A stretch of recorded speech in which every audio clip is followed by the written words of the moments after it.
Hey, ladies and gents, this is the Wiz, and I've got Miguel here for our latest episode of Mexocentric, which I am titling Mexicans in Space. Space. Mexicans in Space. All right. The inspiration for this current episode of Mexocentric is the fact that I just got a Diego Luna action figure from the new, what's it called? Rogue One Star Wars movie that's upcoming. And he is a Mexican actor. He plays Captain Cassian Andor. And it's going to be he's going to be one of the lead actors in the movie. So, very cool. I wanted to compare him to some of the other famous actors who are Mexicans in space that have been immortalized in plastic. He's around 6 inches tall, so he's one of the smaller figures. I think he's pretty nicely done and pretty nicely articulated, as are most of the Star Wars black figures. It's got a lot of nice detail. The pants, you could see the stitching on the gloves, and the outfit. There's another figure which I don't have yet of Cassian Andor, which is a die-cast metal figure, but I'm hoping to track that down at the Disney store at some point. He comes with 2 guns, and Diego Luna is best known for, I guess, his work in Milk, and Milk. It was a movie about Harvey Milk, who was I think mayor of San Francisco or politician in San Francisco, and Elysium, which is another sci-fi flick. I think that starred Matt Damon. So Diego Luna, congratulations on this major role, and continuing the tradition of Mexicans in space. So that's Diego. Another Mexican-American, actually, who has been immortalized in plastics is Edward James Olmos, who played Adama on Battlestar Galactica, which you never got to watch, right, Miguel? Because I was like 5. Adama's best... 4. He was played by an actor on the TV series. Who was it? Lauren. Who was it? Lauren Green, right? Didn't he play Adama before Edward James Olmos? So this is a pretty good likeness of Edward James Olmos. It looks a little goofy, and I don't really like how the legs work. It's got this disturbing sort of crotch sculpt, which I could really do without. It doesn't have a waist. He's really flexible. He's not terribly well articulated, and he stands kind of weird. But hey, we got a Edward James Olmos action figure. I'd like to have a Zoot Suit action figure for him. And if he moves his legs, he actually he tears his legs, which is pretty devastating. He's quite a good dancer in real life. At least he was back in his suit days. But Edward James Olmos is a national treasure, I think, as far as Mexican actors go. Stand and Deliver was his big role. He was also in Zoot Suit. He was on a TV show called Miami Vice, where he just played like this horribly brooding, menacing, ugly good guy. Yeah, which is kind of weird. But he's been around for a long time. I've actually had a chance to meet him in person.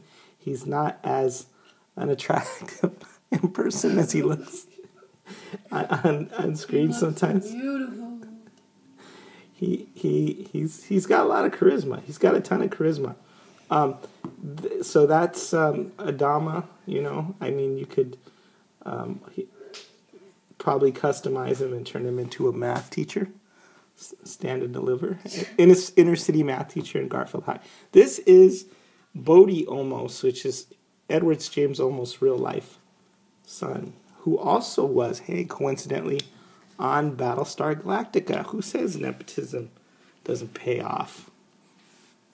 I don't know. He wasn't a major character or anything, but he got a pretty cool action figure, which again suffers from the same disturbing crotch sculpting, leg separation issue, legs tearing, and articulation issues that Edward James Olmos figure suffers from. But he's got some really nice details in there, and the sculpt is really lifelike, and the paint is nice. So they did a pretty good job on him. Okay, we've already talked a lot about Khan, or Ricardo Montalban, who's another Mexican actor from space. Starring in the episode of Star Trek called The Space Seed, where he wakes up after being in hibernation for a couple hundred years and seduces a nice-looking woman on the crew, has her bring her the ship's specs, and in a couple of hours is able to take over a whole starship all by himself. So Ricardo Montalban, a Mexican actor from Mexico who is also quite a treasure. Here's another Mexican in space. A lot of people don't know about him. Do you know who this is? Isn't that the robot dude in Futurama or something like Yeah. that? His name is Bending Rodriguez. And he's a robot in Futurama. And he's a bending robot, which means he bends rods. Okay?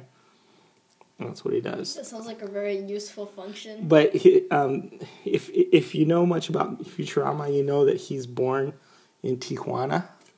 And he's like the 1,000th and some son of some robot, that came off the assembly line. And he steals, and he drinks, and he does all kinds of bad stuff. Sounds awesome. So he's not a very good role model, but he doesn't sound Mexican or anything, but if you know his backstory, he's from Tijuana. And like I said, he's a big drinker, thief, and a general ne'er-do-well, but very cool character. So Bender is another Mexican in space. Last but not least, we have Roberto Beltron. I don't have a 6-inch, 7-inch scaled version of him, but I have this Playmates version. Roberto Beltron is another Mexican-American actor from, I think he's from California. He was originally in Zoot Suit in the audience, I remember way back. And he played Commander Chakotay on Chakotay on the Voyager. That's his name. Chakotay. He had a tattoo on his head, and on the Voyager Star Trek series, which Voyager's always been awesome for diversity in the crew. So we were real happy to have Roberto Beltran, and I think that he ended up having an affair with the captain. So Captain Janeway. So I think he acquitted himself quite well there. Before wrapping this up, I'd like to talk a little bit. Well, wait, what's this? It's Machete. And why is Machete out here? Why is he in space now? Because his next movie is going to be called Machete Kills. What about Machete in space? That's right. That makes no sense. But sure, why not? Everything's cooler in space. So Machete is going to go up in space and kill. And I don't have an action figure of him in a robot suit yet. Oh, his foot fell off.